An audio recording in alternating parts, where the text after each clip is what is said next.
Today we have Leon Varley, one of the founding members of the Victoria Falls Wildlife Trust, joining us on the banks of the river for a chat. He's going to give us a little bit of a story as to the start of the Walking for Wild challenge that we're all taking part in at the moment.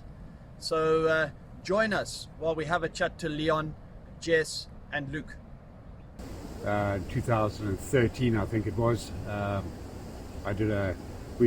wife has been doing this charity walk for her own charity, which is education for underprivileged kids, and I did that a couple of times. And then in 2013, when I was young, I'd walked younger, about 32 I think I was. I'd once walked 82 kilometers in a day, and now here I was getting a bit grey, a bit toothless. And I thought, I wonder if I could beat that, but I was quite old. I mean, I was 56 or 57 or somewhere around there, 58. Anyway, I did the walk, and I thought, well, let's see how far I can walk over 24 hours. And I managed 84 kilometers. So sorry, you had run 82 Ks when you were 32, I think I was. 32, and 32. then at 50... Yeah, not run, I walked, run. You'd walked, but basically 82 a walk, Ks. and I'm a walker. I'm not a runner like Jesse, I'm a walker. You only run for two reasons: running away from something or running towards something, and I was doing neither. So I thought, I wonder if I can walk further than that, and I walked 84 kilometers. And I stopped, and then somebody said, well, I'll donate money for that. So then the following year we said, well, let's walk from the border, and because it's 140 kilometers from the border to this Masuna fishing camp. The bridge border, the Victoria Falls border with Zambia. Yeah, the border. An incredible feat. Yeah, but it's a great feat. I hope it becomes an international thing. We've probably raised, I don't know, in the last couple of years, the 8 years or 7 years that we've done it, we've probably raised 50,000-60,000. Yeah, we've probably raised 50,000-60,000 US dollar. This year we've managing to get this out to quite a wide audience, that obviously people are not just doing this here in Vic Falls. There's people now from around the world. We've had people entering from Australia, from the States, from the UK, and from quite a few other countries in Europe, all over. So, I think they would really love to hear from you. What can you say to spur them on? Well, what I can say to spur them on is they haven't got elephants, which we bumped into once. I bumped into leopard once, and the one time we were walking, in fact, with a relay from the Vic Falls Wildlife Trust, these hyenas ran in front of us across the road, and we had a look at them, and they were gone. And then about 2 kilometers down the road, I was talking to the guy next to me, and then he moved away, and then I could hear him walking behind me, and I thought, why is he dropping back? And I looked next to me, and he was still next to me, and I looked behind me, and there were 4 hyenas following us up the road. Wow. Obviously smelt a bit of blood on the track there. It was in the dead of night, I'm assuming. It was 2 o'clock in the morning. So I thought I was hallucinating at first, but it wasn't. It was a hyena following us. And I think for everybody, hearing those stories from you, it's really special for them to know, the history behind it, and also the type of animals that you've encountered along the way. So not only is it tough to walk 140 kilometers in 24 hours, or even in 5 days, as you're going to be doing this year, but you've got to keep your eyes around you, because there could be animals coming out of nowhere. And maybe we can, come across to Jess. And, Jess, obviously we're raising funds for the Victoria Falls Wildlife Trust, the incredible work that you guys are doing. Maybe you could I know we've had a chat before, but a quick recount of what sort of work you're doing and why you desperately need help, particularly at this time. Yeah, sure.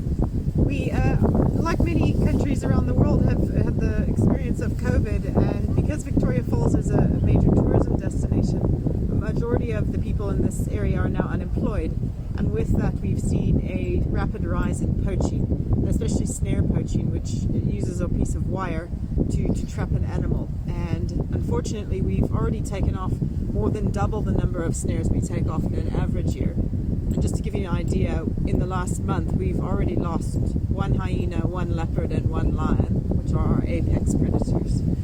We have managed to save a number of animals, and the funding this year from this walk, run, and cycle that's raised will help us be able to continue to take off snares for the remainder of the year, going into next year, should this all carry on, and being able to help with the wildlife management in this area to continue to protect it, so that when tourism does come back, we still have our wildlife to be able to be here for all the people that want to come and visit.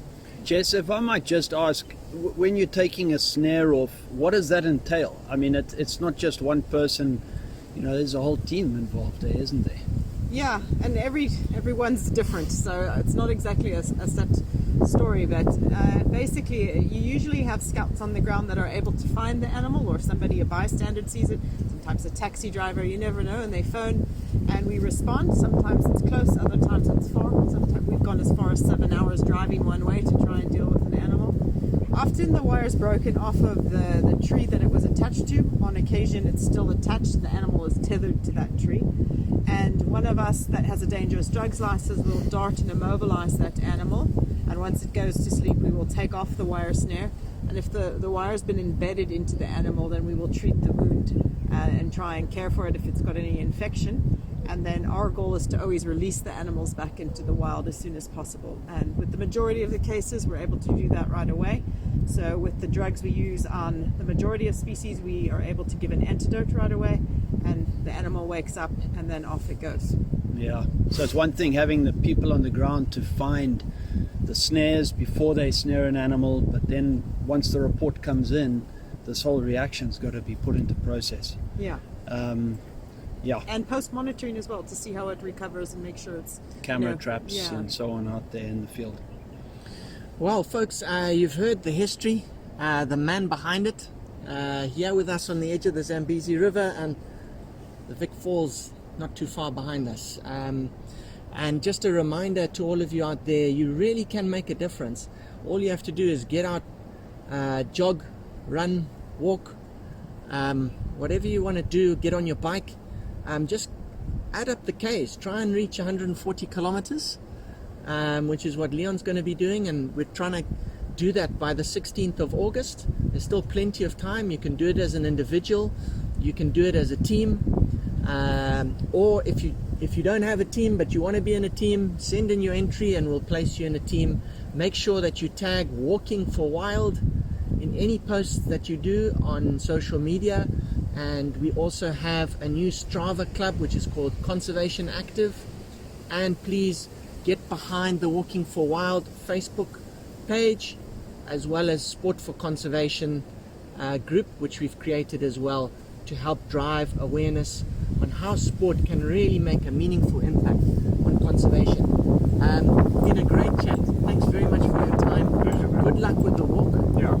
And some of us, I think, are going to be there for part of it and join you, but yeah, it's fantastic. Well, you'll be coming past us in the middle of the night, but I'll be able to talk to you as you come past. Thank you very much for all that you're doing. Yeah. Thank you very much. Brilliant. Thanks a lot, Jess. Thanks, guys. Thanks, yes.